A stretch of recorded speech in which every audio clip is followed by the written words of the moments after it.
राज्यसभा में जम्मू कश्मीर से अनुच्छेद 370 यानी कि आर्टिकल 370 को हटाने का ऐलान किया है। ये अनुच्छेद जम्मू कश्मीर को एक विशेष दर्जा देती थी।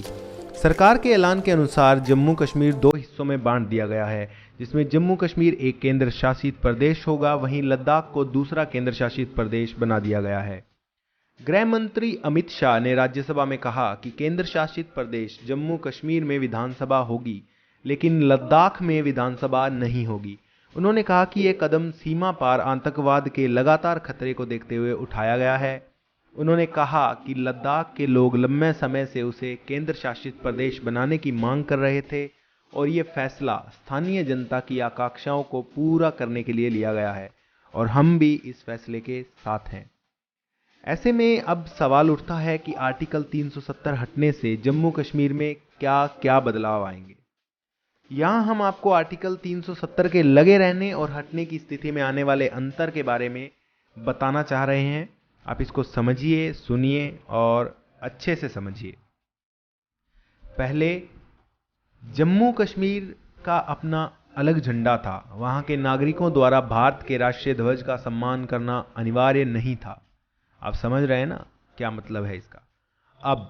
अब जम्मू कश्मीर का झंडा अलग नहीं हो सकता और भारत के दूसरे हिस्सों की तरह यहां भी तिरंगा ही लहराया जाएगा।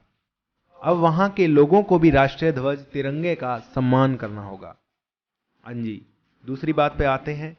पहले वोट का अधिकार सिर्फ जम्मू कश्मीर के स्थायी नागरिकों को था। देश के दूसरे राज्यों के नागरिकों को वहां मतदाता सूची में अपना नाम दर्ज कराने का अधिकार नहीं था। अब देश के दूसरे राज्यों के नागरिक भी अब जम्मू कश्मीर और लद्दाख की मतदाता सूची में अपना नाम दर्ज करा सकते हैं और वोट कर सकते हैं। धारा 370 समाप्त किए जाने के साथ ही वोट का अधिकार सिर्फ जम्मू कश्मीर के स्थायी नागरिकों वाला प्रावधान समाप्त हो गया है। इसका मतलब समझिए आप कि मान लीजिए कि एक पंजाब का नागरिक है और वो राजस्थान में जा रहा है, तो वो राजस्थान में जाता है, रहता है, वहाँ का मूल निवास बनाता है, वहाँ का आधार कार्ड बनवाता है, उसके बाद वो वहाँ का पहचान पत्र बनाता है और वहाँ वोट देना शुरू कर देता है और पंजाब से उसका वोट कैंसिल हो जाता है। यानी कि वो एक ही देश में है, उसने स्टेट चेंज किया, अपना माइग्रेशन के जो भी उसके रूल्स थे, रेगुलेशंस थे, वो उसने फॉलो किए और सही ढंग से अपने डॉक्यूमेंट दूसरे स्टेट में बनाए और उसके बाद वहाँ पर वोट देने का अधिकार उसको मिल जाता है। लेकिन अभी जम्मू कश्मीर के मामले में ऐसा नहीं था। जम्मू कश्मीर के मामले में कोई भी आदमी किसी भी स्टेट से जम्मू कश्मीर में जाकर वहाँ की नागरिकता नहीं ले सकता था, किसी भी हालात में, किसी भी कंडीशन पर नहीं ले सकता था। हाँ जी, तो अगले पॉइंट पर आते हैं। अगला पॉइंट है कि पहले जम्मू कश्मीर के विधानसभा का कार्यकाल 6 साल का होता था, जबकि देश के किसी भी राज्य में किसी भी राज्य सरकार का कार्यकाल 5 साल से अधिक का नहीं होता था। अब देश के किसी भी राज्य की तरह जम्मू कश्मीर में भी अब विधानसभा का कार्यकाल 5 साल का होगा। विधानसभा के 6 साल का कार्यकाल धारा 370 के समाप्त होते ही खत्म हो जाएगा। पहले जम्मू कश्मीर के नागरिकों के पास दोहरी नागरिकता, भारत की और कश्मीर की 2 नागरिकता होती थी। अब जम्मू कश्मीर के लोगों के पास सिर्फ एक नागरिकता है और वो है इंडियन, भारतीय। जी, अगला पॉइंट। भारत के नागरिकों को स्पेशल राज्य का दर्जा प्राप्त जम्मू कश्मीर में जमीन खरीदने की इजाज़त नहीं थी। यानी कि दूसरे राज्यों के लोग जम्मू कश्मीर में ज़मीन नहीं खरीद सकते थे वहाँ पे। इसी वजह से बिजनेस इस्टेब्लिश करना बाहर के लोगों के लिए बहुत मुश्किल था और ये भी एक बड़ा कारण है कि वहाँ पे इतना लो रेट क्यों था डेवलपमेंट का, और अभी इसमें सुधार आएगा। अब धारा 370 के खत्म होते ही दूसरे राज्यों के लोगों को भी जम्मू कश्मीर में ज़मीन खरीदने का अधिकार मिलेगा।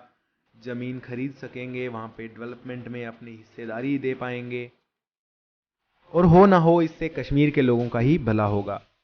पहले जम्मू कश्मीर में कोई महिला अगर भारत के किसी अन्य राज्य से व्यक्ति से विवाह कर ले, यानी कि जम्मू कश्मीर की कोई भी महिला या लड़की भारत के किसी और स्टेट के किसी लड़के से शादी कर लेती है, तो उस महिला की नागरिकता, उस लड़की की नागरिकता कश्मीर में से खत्म हो जाएगी।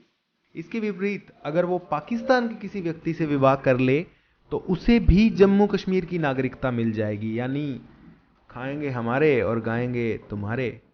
हाँ जी। अब चूंकि 370 को हटा दिया गया है तो दोहरी नागरिकता भी अपने आप खत्म हो गई है। इस हिसाब से जम्मू कश्मीर की महिला अब किसी दूसरे राज्य के व्यक्ति से विवाह कर सकती है, तो वो भी सिर्फ भारतीय ही कहलाएगी और वो आदमी भी सिर्फ भारतीय ही कहलाएगा। इसके साथ ही पाकिस्तान के अगर किसी आदमी से वो शादी करती है तो उसे सिर्फ कश्मीर के रूल रेगुलेशंस के आधार पर अब नागरिकता नहीं मिलेगी। इससे घुसपैठियों का आना कम होगा, आतंकवाद घटेगा। ये भी एक बहुत प्रभावी स्टेप रहेगा हमारे सरकार के द्वारा दिया गया।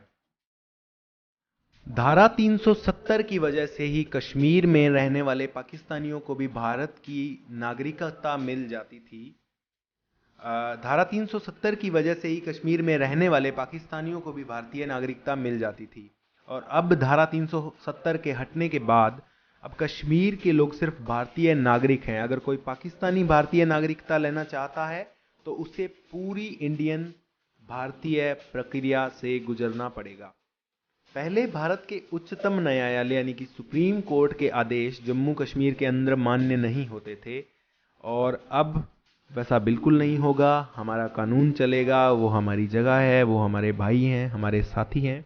तो अब जम्मू कश्मीर और लद्दाख में भी भारत के उच्चतम न्यायालय यानी कि सुप्रीम कोर्ट के आदेश मान्य होंगे। तो ये सारी बातें थी जो हमने आपको बताई। वी होप कि आपको बहुत सारी नॉलेज मिली होगी, आपको ये सब सुनकर अच्छा लगा होगा, समझ आया होगा। अगर आपके कोई भी प्रश्न हैं तो आप हमसे कमेंट्स में पूछ सकते हैं। इसके अलावा हमारी ईमेल आईडी कमेंट्स में हमने डाल रखी है।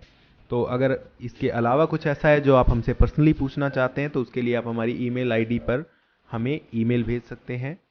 वीडियो को लाइक कीजिए, पसंद नहीं आई है तो डिसलाइक कीजिए, इससे भी हमें अच्छा लगेगा। और सब्सक्राइब करें चैनल को ताकि हमारी अगले आने वाली वीडियो आपको जल्दी से जल्दी मिले। धन्यवाद।